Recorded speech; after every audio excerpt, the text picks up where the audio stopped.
The massive space station Nexus 7 hung in the void like a metal city among the stars. Captain Kang Daeho stood at the viewing window, watching alien ships drift past like strange fish in an ocean of darkness. He had commanded submarines in Earth's deepest waters, but nothing had prepared him for this moment. Today, humanity would receive its first gift from the galaxy. "Captain, they're ready for us," said Communications Officer Kim So-ra. Her voice was steady, but Daeho could hear the nervousness underneath. She had learned 17 alien languages in the past 6 months preparing for this day. The ceremony hall was enormous, built to hold representatives from hundreds of different worlds. Aliens of every shape and size filled the space. Some walked on legs, others floated in the air. A few looked almost human, while others seemed like walking nightmares. At the center of it all sat High Admiral Vextar of the Morvanian Empire, his forearms crossed and his purple skin gleaming under the lights. "Humans of Earth," Vextar's voice boomed through the translation devices. "Today you join the Great Galactic Confederation. We welcome you with open arms and generous hearts." Daeho stepped forward with his small team. Chief Engineer Park Ji-won walked beside him, her eyes sharp as she studied the alien technology around them. Dr. Lee Taemin followed behind, his mind already working on the physics problems he saw everywhere. They were Earth's best, chosen to represent all of humanity. "As is our tradition," Vextar continued, "we present new members with a gift, a ship to help you explore your new place in the galaxy." The hologram that appeared above them made several aliens laugh. It was old, ugly, and covered in patches. The ship looked like it had been through a war and lost badly. Daeho recognized it as a mining vessel, the kind used for the hardest and most dangerous work. "The Broken Dream," announced Chancellor Kixmoth of the Zephyrian Council. His snake-like head swayed as he spoke, and his yellow eyes gleamed with amusement. "A fine ship that has served the galaxy for 200 years. More laughter echoed through the hall. Park Ji-won stepped closer to study the hologram, her engineering mind already at work. The ship's hull was patched in dozens of places. The engines looked like they belonged in a museum. The weapons were so old they might not even fire. 200 years, whispered Dr. Lee Taemin. That's ancient by their standards. Trade Prince Veldun of the Nexari floated forward in his mechanical chair. "The ship comes with full documentation, of course. You'll find it has everything a new species needs to learn their place in the galaxy." The way he said place made it clear what he meant. This wasn't a gift. It was an insult. They were giving humanity junk and expecting them to be grateful. Daeho looked around the hall at the alien faces. Some showed open contempt.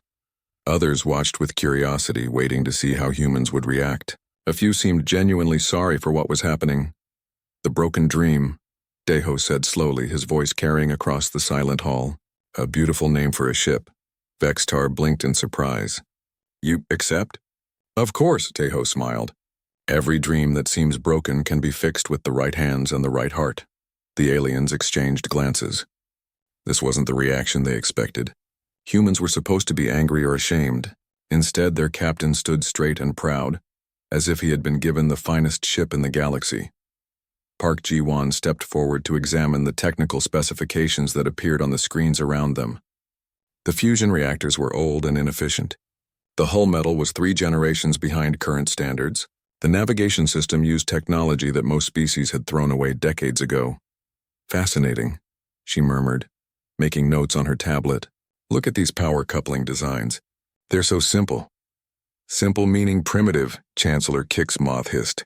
"Your species will find them adequate for basic tasks." "Simple meaning elegant," Park Ji-won replied without looking up from her work. "Sometimes the best solutions are the ones that don't try to be clever." Dr. Lee Taemin was studying the ship's quantum field generators with growing interest. These use pure quantum tunneling principles. No stabilizers, no safety buffers.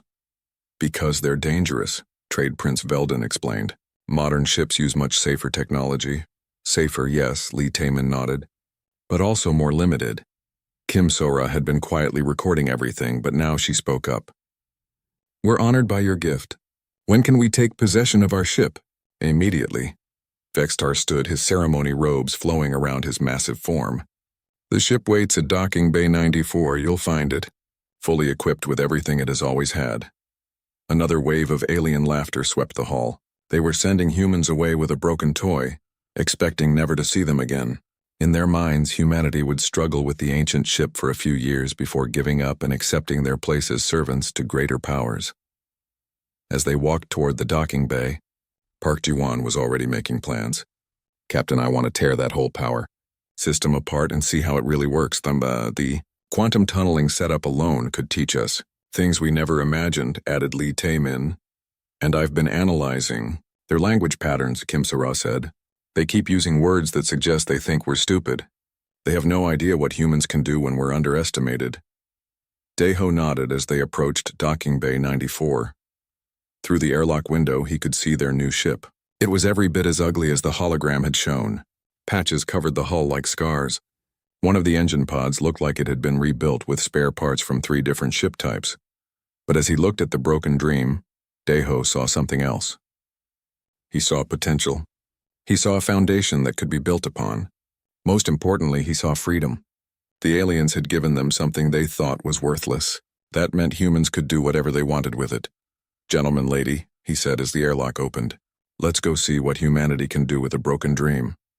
Behind them, alien representatives were already returning to their ships, confident they had solved their human problem. They had given Earth's people a ship so worthless that they would either give up space travel entirely or spend generations just trying to keep it running. They were wrong about humans. They were wrong about broken dreams. And they were about to learn just how dangerous it could be to underestimate a species that had crawled out of gravity wells using nothing but controlled explosions and stubborn determination. The broken dream waited in the darkness, ready to be transformed by human hands into something the galaxy had never seen before. 3 months had passed since the broken dream arrived at Earth's orbital shipyard. The massive construction platform buzzed with activity as human engineers, scientists, and technicians swarmed over the alien vessel like ants on a dropped sandwich. Captain Dae-ho floated through the ship's corridors in zero gravity, watching his crew work. Sparks flew from welding torches. The sound of drilling and hammering echoed through the metal halls. It looked like chaos, but he knew better. This was human ingenuity at its finest. "Captain, you need to see this," Park Ji-won's voice came through his communicator. She sounded excited, the way she always did when she discovered something new. He found her in the engine room, surrounded by alien machinery that had been partially torn apart. Cables and pipes ran everywhere. Her team had built new computer terminals using parts from both human and alien technology.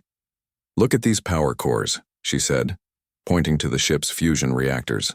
"The aliens think they're outdated, but they're actually brilliant. They use direct quantum tunneling to transfer energy. No buffers, no safety systems, just pure power transfer." "That sounds dangerous," Dae-ho said. "It is dangerous. That's why they stopped using them." "But we're not aliens," Park Ji-won grinned. "We're humans. We've been doing dangerous things since we first rubbed 2 sticks together to make fire." She led him to a new section her team had built. "Watch this," she said, and pressed a button. The lights in the engine room suddenly became brighter. Much brighter. The power readings on her screens jumped to levels that should have been impossible for the old reactors. "How?" Dae-ho asked. "Human quantum physics," Park Ji-won explained. "We've been studying quantum tunneling for decades, but we never had equipment powerful enough to really test our theories. This alien technology gives us that chance." Dr. Lee Tae-min appeared from behind a massive power coupling, his hair wild from working in zero gravity. "Captain, we're not just fixing this ship. We're proving that human physics theory was right all along." "What do you mean?" Lee Tae-min pulled up holographic displays that showed complex mathematical equations. The aliens gave up on direct quantum manipulation because they couldn't control it. But human consciousness seems to interact with quantum fields differently than alien minds do. "You're saying we can control quantum effects through thought?" "Not exactly." Lee Tae-min scratched his head. "More like human intuition naturally understands quantum probability in ways that alien logic doesn't. They try to force quantum fields to behave predictably. We let them be chaotic and work with the chaos." In the navigation section, Choi Min-soo was having his own breakthrough. The former Air Force pilot had been trying to understand the alien star charts when he noticed something strange. "Captain," he called out as Dae-ho entered the navigation room. "I've been working on jump calculations for faster-than-light travel. Any progress?" "Better than progress. I think I've found a completely new way to move through space." Choi Min-soo showed him the navigation computer, which now had human interfaces mixed with alien displays. "The aliens calculate jumps using pure mathematics. Every variable must be precise, every possibility accounted for. That sounds logical. It is logical, but it's also limiting. Choi Min-soo pulled up a three-dimensional map of nearby star systems. Human pilots don't just calculate flight paths. We feel them. We understand the flow of space the way a bird understands wind currents. Show me. Choi Min-soo input coordinates for a nearby system. The alien computer showed a complex route that would take several jumps and many hours to complete. Then he entered the same destination using his new method. The result was a single, elegant curve that cut through space-time like a sword through silk. That should be impossible, Daeho said. Yes, it should be, but I've run the simulations 100 times. It works, Choi Min-soo smiled. I think humans naturally understand that space isn't empty. It has currents, flows, patterns. We just need to learn to surf them instead of fighting them. Down in the weapons bay, Yoon Hae-jin was creating her own miracles. The materials scientist had been studying the ship's ancient weapons when she discovered something remarkable. "Captain, look at this," she said, holding up what looked like a piece of ordinary metal. "This is ammunition from the ship's original weapons. Looks normal. That's what I thought too. But when I analyzed it at the molecular level, I found something amazing." She placed the metal under a scanner. "This isn't just metal. It's metal that exists in multiple quantum states simultaneously. I don't understand." Yoon Hae-jin picked up another piece of metal, this one clearly human-made. "Normal matter exists in one state. This piece of steel is solid, has mass, takes up space. But this alien ammunition?" She held up the first piece again. "It exists as solid metal, plasma energy, and pure information all at the same time. How is that possible?" "It shouldn't be possible. But the aliens who originally built this ship understood something about matter that modern galactic civilization has forgotten." She led him to her workshop, where she had been creating new ammunition using human materials and alien principles. "I've been experimenting with infusing human-made materials with quantum uncertainty. The results are..." She paused. "Well, let's just say our weapons are going to be very effective." Kim Sora found them in the weapons bay an hour later. "Captain, we have a problem." "What kind of problem?" "The good kind. I've been monitoring galactic communications and there's a lot of chatter about humans lately." She led them to the communications center, where alien text scrolled across multiple screens. "They're saying things like impossible energy readings and unknown technology signatures. Our little modifications are showing up on sensors across the system." "Are they suspicious?" "Not yet. They think we're just crude humans making crude modifications, but there are requests for inspection coming in." Daeho nodded. "When? Tomorrow?" "A Confederation inspection team wants to make sure we're not violating the terms of our technological limitations." Park Ji-won laughed. "Let them inspect. Everything we've done looks primitive from the outside. They'll see human welding, human computers, human materials. They won't understand what's really happening." "What is really happening?" Daeho asked. Dr. Lee Taemin answered. "We're not just modifying alien technology, Captain. We're proving that human consciousness operates on quantum principles that the rest of the galaxy has forgotten. We're not breaking their laws of physics. We're remembering laws of physics that they never knew existed." The next day, the inspection team arrived. 3 aliens in environmental suits walked through the ship, making notes and taking readings. They saw exactly what the humans wanted them to see: primitive modifications, crude human engineering, and technology that barely worked. "Adequate," pronounced the lead inspector, a tall alien with 6 arms. "The humans have made some basic improvements to life support and navigation. Nothing that violates their technology restrictions." After they left, the human crew gathered in the main corridor. "They have no idea," Park Ji-won said. "None at all," agreed Choi Min-soo. "Good," said Captain Daeho. "Let's keep it that way." "How long until we're ready for our first mission?" 2 weeks, Park Ji-won replied. "Maybe less if we keep working around the clock." "Then that's what we'll do." Daeho looked around at his crew. "The galaxy thinks it gave us a broken toy. Let's show them what humans can do with broken toys." Outside the ship, Earth hung in the darkness like a blue and white jewel. Soon the broken dream would carry humanity's flag to the stars. The galaxy had no idea what was coming. The Kepler frontier stretched before them like a sea of stars in danger. Captain Daeho sat in the command chair of the broken dream, watching the navigation display show their route through contested space. Their mission was simple: Deliver medical supplies to a colony on the border between 3 alien empires. Too simple. Captain, Kim Sora looked up from her communication station.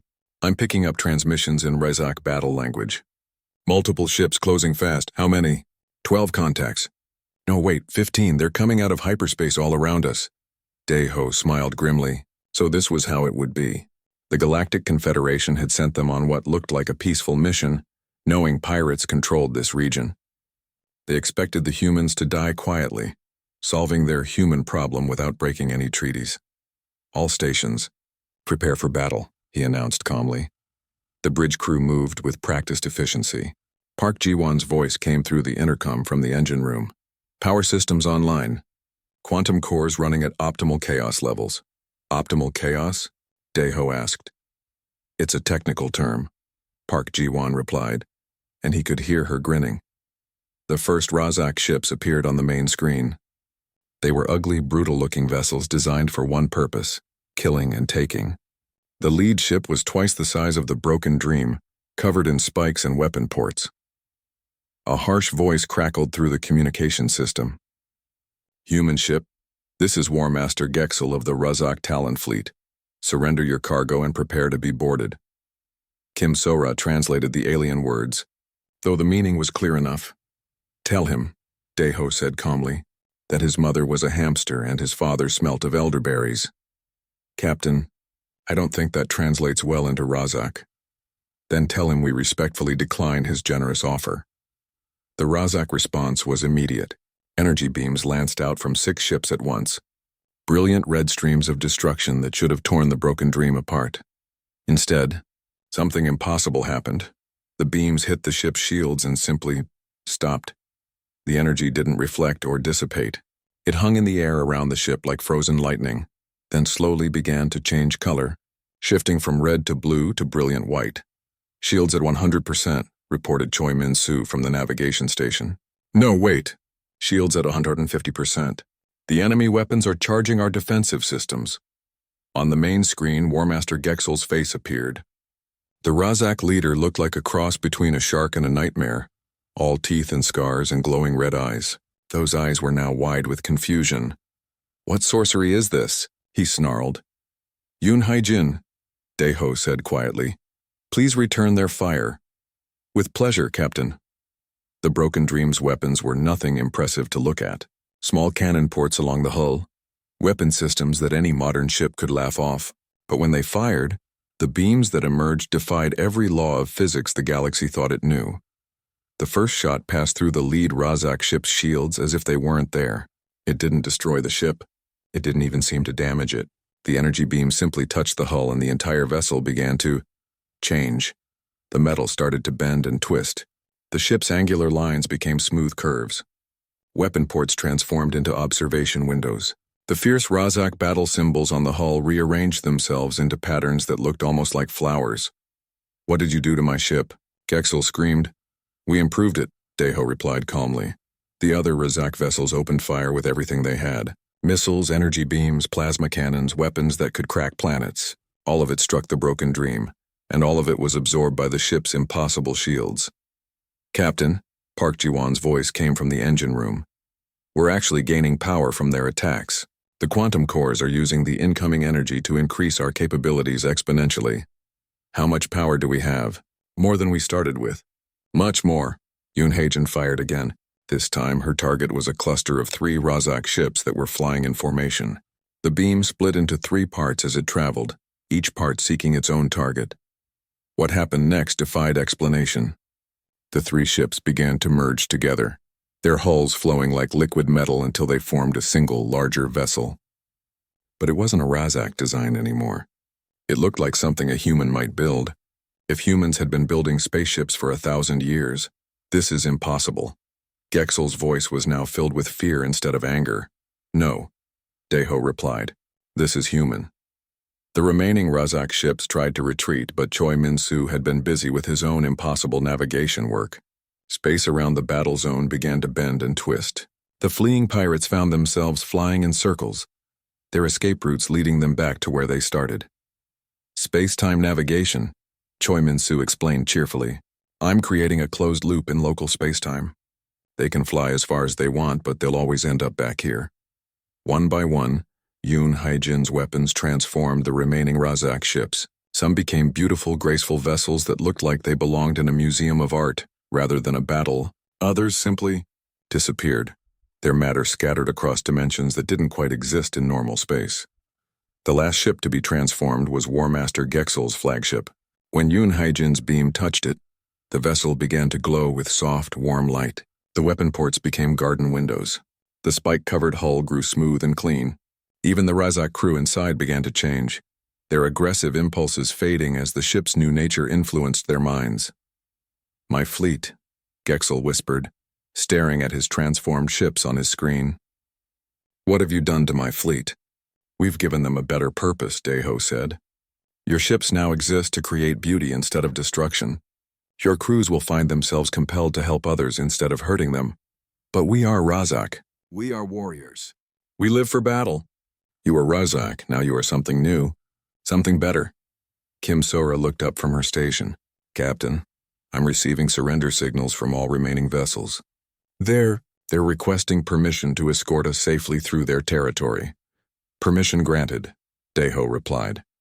On the main screen, the transformed Razak fleet formed up around the Broken Dream like an honor guard. The ships that had come to destroy them now served as their protectors, their crews transformed by weapons that attacked the very concept of aggression instead of just hulls and shields. "Dr. Lee Taemin to bridge," came a voice through the intercom. "Go ahead, Doctor." "Captain, I've been monitoring our weapon effects with quantum sensors. I need to report something important."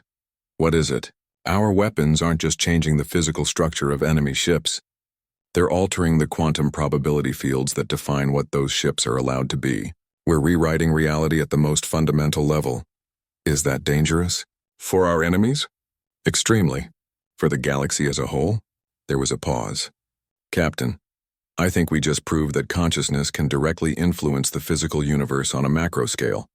The implications are staggering." Daeho looked around the bridge at his crew. They had just won their first battle, but more than that, they had proven something that would shake the foundations of galactic civilization. "Kim Sora," he said, "send a message to Earth. Tell them the mission was successful. Tell them we encountered pirates and dealt with them appropriately. Should I mention the reality-altering weapons? No need to worry them with technical details." As the Broken Dream continued on its mission, escorted by its converted pirate fleet, word of the impossible battle began to spread across the galaxy. Stories of the human ship that ate weapons fire and transformed enemies were whispered in spaceport bars and discussed in the highest levels of Confederation government. The galaxy had given humanity a broken dream. Now they were about to learn what humans could build from broken dreams and unlimited imagination. News traveled fast in the galaxy, but some news traveled faster than others. The story of the Broken Dreams encounter with the Razak pirates spread through hyperspace communication networks like wildfire, through dry grass. High Admiral Vextar sat in his command chamber aboard the Morvanian dreadnought Endless Victory, staring at reports that made no sense. According to the data, a single human ship had not only survived an attack by 15 Razak raiders, but had somehow converted the entire pirate fleet to peaceful purposes. "This is clearly an error in the data transmission," he announced to his staff officers. "No ship, regardless of design, could accomplish what these reports claim." "Sir," his intelligence officer, a nervous Nexari with twitching tentacles, "we have confirmation from 3 separate sources. The Razak Talon fleet is now operating as a merchant convoy, providing free transportation and protection services to civilian ships. Razak don't become merchants. Razak kill and steal. It's what they do." "Yes, sir. That's what makes this so disturbing." Vextar dismissed the reports with a wave of his 4 arms. "Humans are primitive. Their ship is obsolete. They could not possibly have developed weapons capable of defeating Razak raiders." But as the days passed, more reports arrived. The human ship had encountered 3 more pirate fleets in the Kepler frontier. All 3 encounters had ended the same way. The pirates simply vanished, leaving behind only scattered energy readings that made no sense to galactic scientists. On the Nexari trade world of Velduros, Trade Prince Veldun floated in his hover chair, studying fragments of metal that had been recovered from one of the battle sites. His team of scientists surrounded him, all of them looking confused and frightened. "This material should not exist," announced his chief researcher, Dr. Tixmoller. "It appears to be standard Razak battle steel, but it's aging in reverse. Every hour that passes, it becomes newer, stronger, more refined." Aging in reverse? The atomic structure is actually improving over time instead of decaying. By our calculations, in 6 months this fragment will be stronger than any metal known to galactic science. Veldon studied the strange metal with growing unease. "What else have you discovered?" "Energy residues that continue to change state cycles after the battle ended. Quantum signatures that suggest the local laws of physics were temporarily suspended. And this..." Dr. Tixmoller held up a crystal that seemed to glow with its own light. "What is it?" "We believe it's crystallized space-time. The humans somehow converted a section of empty space into solid matter. Across the galaxy, similar discoveries were being made. Scientists found weapon blast patterns that curved through dimensions that didn't exist, ship debris that existed in quantum superposition, appearing solid and energy simultaneously. Most disturbing of all, they found areas of space where the fundamental constants of physics had been permanently altered." Dr. Bei Sun-woo, the human scientist aboard the Broken Dream, was documenting these phenomena with growing excitement. His research laboratory, hastily set up in one of the ship's converted cargo holds, was filled with equipment that mixed human and alien technology in ways that should have been impossible. "Captain," he called as Dae-ho entered the lab, "you need to see what we're discovering about our own capabilities." "What have you found?" Bei Sun-woo led him to a series of displays showing quantum field measurements. "Every time we use our weapons or defensive systems, we're not just affecting our targets, we're changing the fundamental nature of space-time around us." "Is that bad?" "That depends on your point of view. From a physics standpoint, it's revolutionary.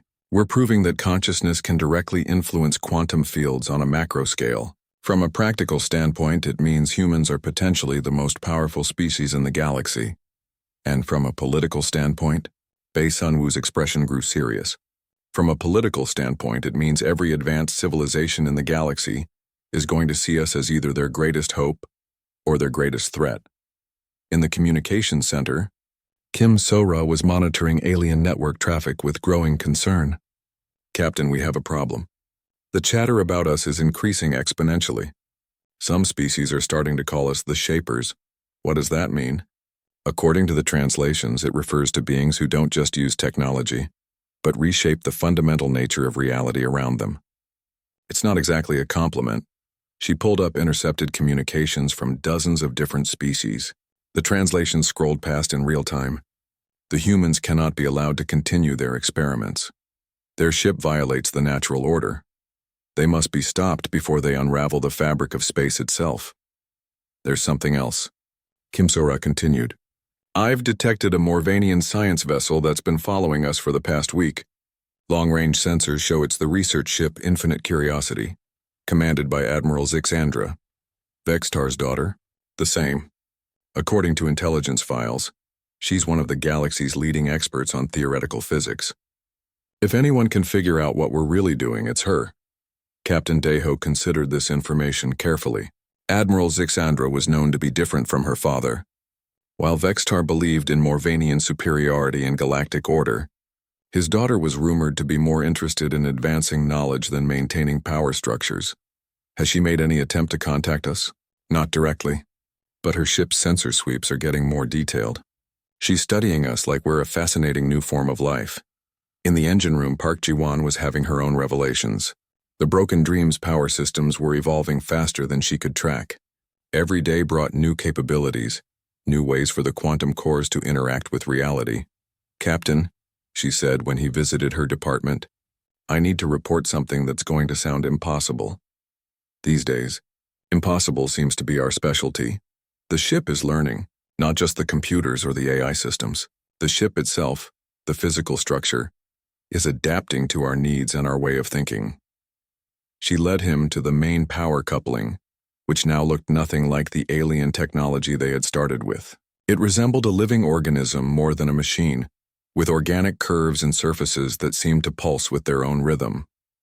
Yesterday, this coupling could handle standard power loads. Today, it's channeling energy patterns that shouldn't be possible to create, let alone control. The ship is becoming something new, something that's never existed in the galaxy before. What's causing the changes? Us, our consciousness, our intentions, our dreams about what the ship could become. We're not just operating alien technology anymore. We're creating new technology through the act of believing it's possible. Navigator Choi Min-soo had noticed similar changes in his navigation systems. Captain, I can now plot courses through space-time regions that don't officially exist. The ship seems to know about secret paths through the galaxy that aren't on any star charts. Secret paths? Shortcuts through folded space, routes that bypass normal physics entirely. It's like the universe is showing us hidden passages that only humans can see. Weapons specialist Yoon Hae-jin was perhaps making the most disturbing discoveries. Captain, our weapons aren't just transforming enemy ships anymore. They're starting to affect space itself. Watch this. She activated a low-power beam and aimed it at empty space. Where the beam touched the void, stars began to appear. Not reflections or illusions, but actual stars burning with real nuclear fire. I created those, she said quietly. Not moved them, not uncovered them. Created them from nothing but intention and energy. Captain Daeho looked around at his crew and their impossible achievements. They had been given a broken ship as an insult, but they had transformed it into something that defied the laws of physics themselves. Kim So-ra, he said finally. Send a message to Admiral Zixandra. Tell her we would be honored to meet with her and discuss our mutual interest in advancing galactic knowledge. Sir, are you sure that's wise? Probably not.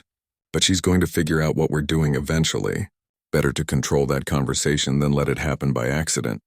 As the Broken Dream continued its journey through the galaxy, its human crew pushing the boundaries of what was possible with every passing day, the great powers of the Confederation held emergency meetings to discuss the human problem. Some wanted to destroy the ship before it could spread its impossible technology. Others wanted to capture it and learn its secrets. A few wise voices suggested that perhaps it was time to reconsider humanity's place in the galactic order. But none of them understood the truth. The humans weren't using impossible technology. They were proving that the galaxy's understanding of what was possible had been far too limited all along. The Maelstrom Nebula hung in space like a wound in reality itself. Swirling clouds of gas and energy stretched across light years, crackling with electromagnetic storms that could tear apart unshielded ships. It was here that the Galactic Confederation had chosen to make their stand against humanity. High Admiral Vextar commanded the largest fleet ever assembled by the Confederation. 47 ships from 12 different species, armed with the most advanced weapons technology the galaxy could produce. Dreadnoughts that could crack moons, cruisers that could sterilize planets, destroyers with shields that could deflect stellar radiation, all waiting for one small human vessel. Admiral, reported his tactical officer, long-range sensors detect the human ship approaching the nebula boundary. Excellent. Are our trap systems ready? All gravity well generators are online. The moment they enter the nebula, we can prevent them from escaping into hyperspace. Vextar studied the tactical display with satisfaction. The Broken Dream would enter the nebula to investigate what appeared to be a distress signal from a civilian transport. Once inside, they would find themselves surrounded by the Confederation's finest warships with no possibility of escape. Today, he announced to his fleet, we end the human threat once and for all. Aboard the Broken Dream, Captain Daeho studied the nebula with growing suspicion.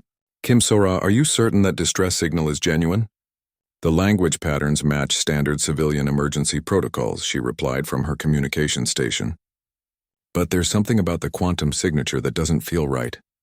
Dr. Lee Taemin looked up from his instruments. Captain, the nebula is showing unusual energy patterns. The electromagnetic storms aren't natural. What do you mean? They're too organized, too purposeful. It's as if the storms themselves are technology, designed to mask the presence of other ships. Choi Min-soo nodded agreement. Navigation sensors are picking up gravitational anomalies that suggest large masses hidden in the gas clouds. At least 40 ships, possibly more. A trap, Daeho said calmly. Should we retreat? Asked Park Ji-won through the intercom. Daeho considered their options. They could run, but that would only delay the inevitable confrontation. The Confederation had decided humanity was a threat. Running would only prove their point. No, he decided. If they want to test human capabilities, let's give them a proper demonstration. Take us into the nebula. As the Broken Dream entered the swirling clouds of the Maelstrom, The electromagnetic storms immediately began affecting the ship's systems. Normal sensors failed. Communications became static-filled and navigation became nearly impossible. But the humans had spent months learning to work with chaos instead of fighting it. Park Ji-won's quantum cores actually grew stronger as they absorbed the storm energy. Choi Min-soo found that the electromagnetic interference revealed hidden currents in spacetime that is modified. Navigation systems could ride like ocean waves. Contacts emerging from the gas clouds, reported Kim. Zora. I count 47 ships, all Confederation design. The fleet appeared around them like predators emerging from tall grass. Massive dreadnoughts, sleek cruisers, and angular destroyers surrounded the single human vessel. It should have been an overwhelming display of force. Human ship. Vextar's voice boomed across the communication channels. You are surrounded. Surrender immediately and prepare to be boarded. Admiral Vextar, Daeho replied politely. What a pleasure to see you again. I trust you're well. You will surrender your ship and submit to Confederation justice for the crimes you have committed against Galactic Order. I'm afraid I don't understand. What crimes? You have violated the fundamental laws of physics. You have destroyed entire fleets. You have upset the natural balance of the galaxy. Daeho paused thoughtfully. Admiral, I think there may be some confusion. We haven't destroyed any fleets. We've improved them. Do not mock me, human. Surrender now or face the full might of the Confederation. I'm not mocking you, Admiral. I'm trying to help you understand what you're really dealing with. That's when Dr. Lee Tae-min made his discovery. Captain, his voice came through the intercom with barely contained excitement. The nebula isn't just hiding ships. It's hiding the remnants of an ancient civilization. What kind of civilization? One that learned to embed consciousness into space-time itself. The electromagnetic storms aren't natural phenomena. They're thoughts, memories, dreams that have been woven into the fabric of reality. On the main screen, patterns began to appear in the swirling gases. Not random swirls, but deliberate designs. Symbols, equations, artwork created from stellar matter and energy. Captain, Dr. Lee Tae-min continued, I believe these beings achieved what we're only beginning to discover. They learned to influence reality through pure consciousness, and they're trying to communicate with us. Can you understand them? I think so. They're showing us, Captain, they're showing us what we really are. The patterns in the nebula shifted, and suddenly the human crew could see themselves as the ancient civilization saw them. Beings of pure creative potential, consciousness that could reshape reality by simply believing change was possible. High Admiral Vextar watched this display with growing alarm. All ships open fire! Destroy the human vessel before it can. His orders were cut off as the broken dream began to change. The ship's hull started to glow with the same energy patterns that swirled through the nebula. Its angular lines became fluid, organic shapes that seemed to pulse with life. Weapon ports transformed into windows that showed views of distant galaxies. The bridge expanded into a vast chamber filled with impossible architecture that existed in more dimensions than the human mind could easily grasp. Weapon systems online, reported Yoon Hae-jin, though her voice now echoed with harmonics that suggested she was speaking from multiple locations simultaneously. All stations report ready, added Choi Min-soo, his navigation console now resembling a three-dimensional map of the entire universe. The Confederation fleet opened fire with everything they had. Energy beams that could vaporize asteroids, missiles that could penetrate planetary shields, particle weapons that destroyed matter at the atomic level.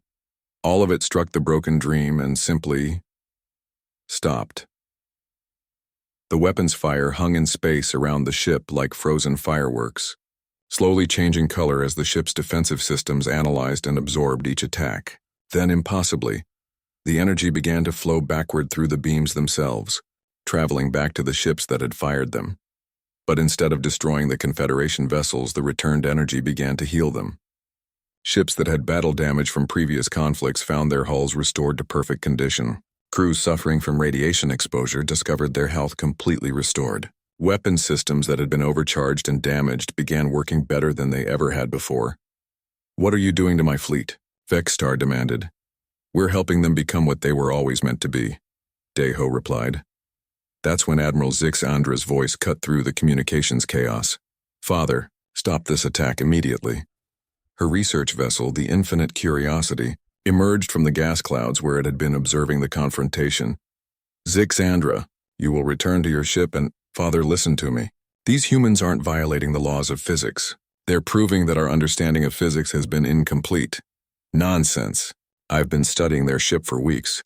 They're not using advanced technology. They're using consciousness itself as a tool to reshape reality. They're showing us what galactic civilization forgot eons ago." "You're talking about impossible." "Nothing is impossible, Father. That's what they're trying to teach us." Admiral Zixandra's ship broke formation and moved to position itself between the Confederation fleet and the Broken Dream. "Admiral Zixandra," Deho's voice came through her communications, "we would be honored to welcome you aboard our ship." "The honor would be mine, Captain." As her shuttle approached the Broken Dream, the human ship extended a docking tube that seemed to be made of crystallized starlight. When she stepped aboard, Admiral Zixandra found herself in a corridor that looked like it had been grown rather than built. Walls that showed views of distant nebulae, and crew members who seemed to glow with inner light. "How?" was all she could manage to ask. "We stopped believing in limitations," Captain Deho replied simply. "The galaxy taught us that certain things were impossible, but we forgot to listen.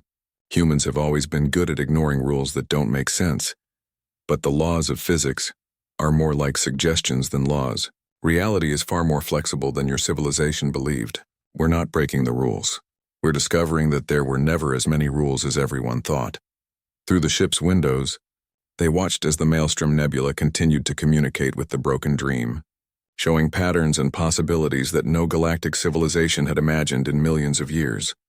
"What happens now?" Admiral Zixandra asked. "Now," said Captain Deho, "we go to the galactic core and show the Confederation what humanity can really do when we stop pretending to be limited." Behind them, the Confederation fleet hung in space, their crews struggling to understand what they had witnessed. Some ships began following the Broken Dream, their captains curious about these impossible humans. The galactic core was the heart of civilization itself.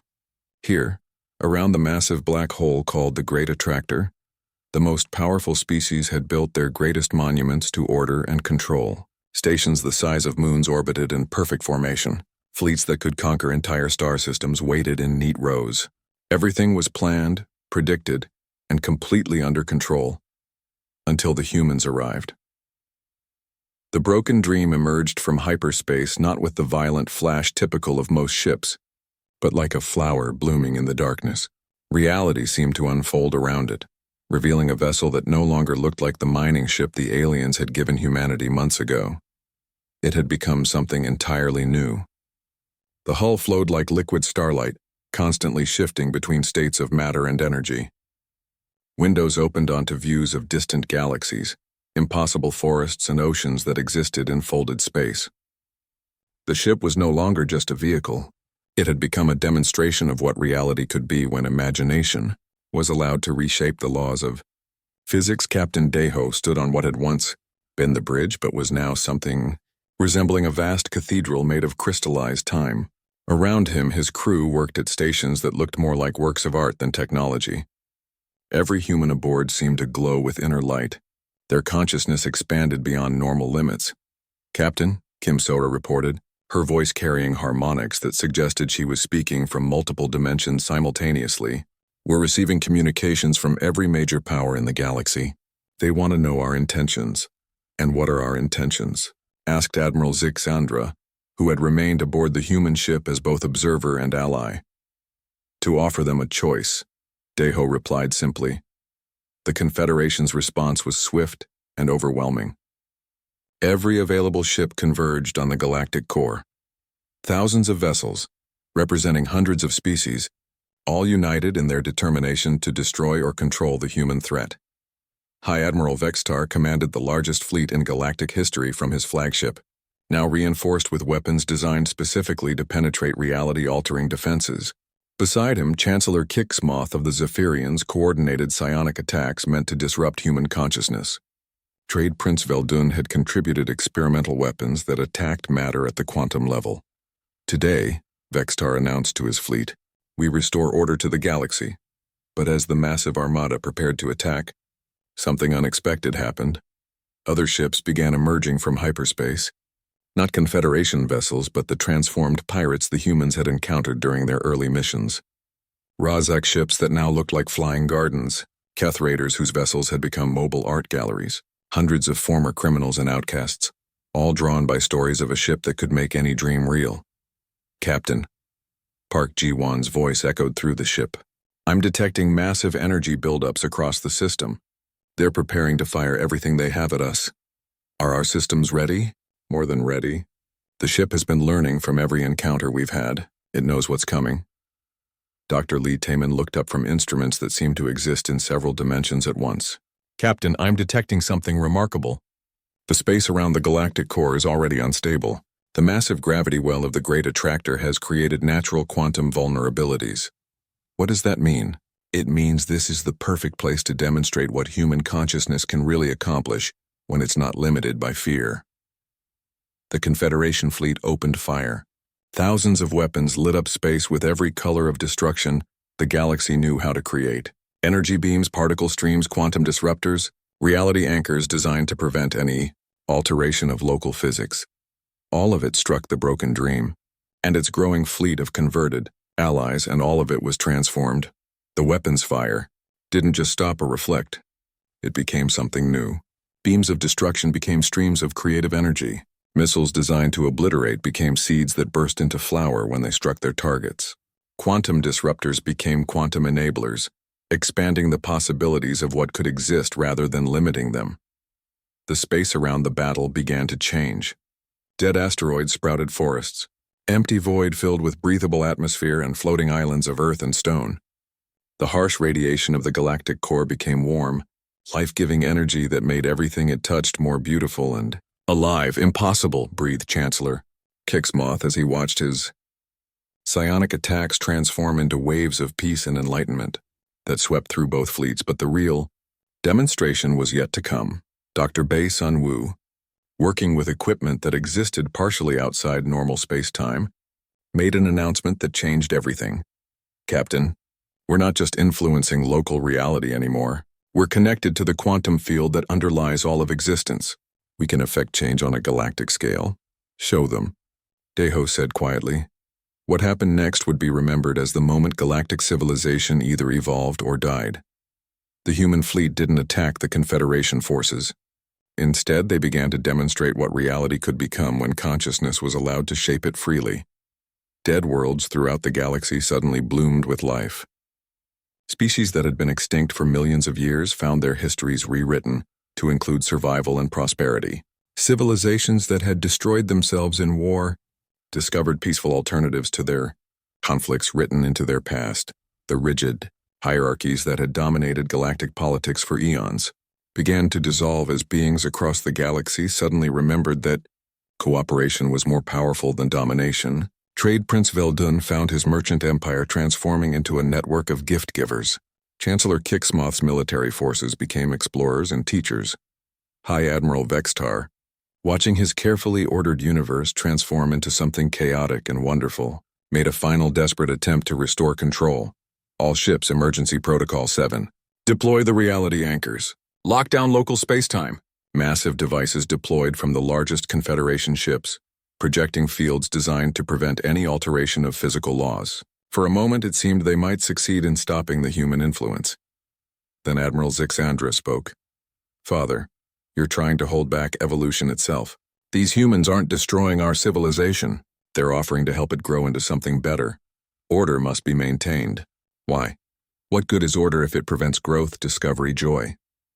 From the transformed bridge of the Broken Dream, Captain Daeho addressed the entire Confederation fleet.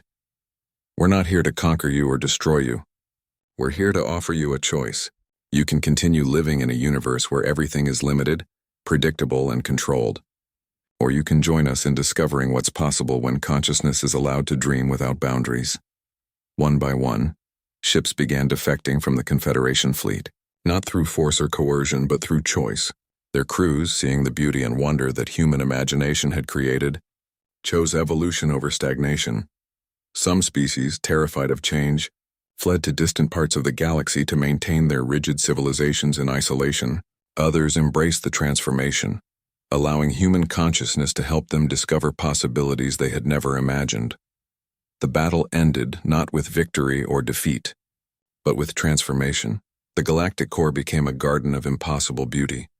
The great attractor, once a source of destructive gravity, became a fountain of creative energy that spread new possibilities throughout the galaxy. Space stations grew into living cities. Fleets became mobile communities of explorers and artists. High Admiral Vextar, his forearms trembling as he watched his ordered universe dissolve into magnificent chaos, finally understood what his daughter had been trying to tell him. "They're not violating the laws of physics," he whispered. "They're proving that consciousness is the fundamental force of the universe." "Yes, Father. And they're teaching us that we forgot how to use that force eons ago." Captain Deho stood in his crystalline bridge, looking out at a galaxy that had been transformed by the simple human refusal to accept limitations. The broken dream, no longer a ship but a living symbol of infinite possibility, drifted among wonders that had never existed before, but now seemed as natural as stars. "What happens now?" asked Park Ji-won. "Now," Deho replied, "we explore. We discover. We imagine new possibilities and make them real. The galaxy gave us a broken dream, and we've shown them that broken dreams are just raw material for building something better." Dr. Lee Tae-min, studying readings that showed reality continuing to reshape itself across thousands of star systems, made one final observation. "Captain, I don't think we're the same species we were when we first received this ship." "No," Deho agreed. "We're not. We're what humans become when they stop believing in impossible." Throughout the galaxy, on thousands of worlds and millions of ships, beings looked up at skies that now showed not just stars but infinite possibilities. Some were frightened by the change. Others were inspired. But all of them knew that nothing would ever be the same. Humanity had been given the weakest ship in the galaxy as an insult. In return, they had given the galaxy something it had lost long ago: the knowledge that reality was far more wonderful and flexible than anyone had dared to dream.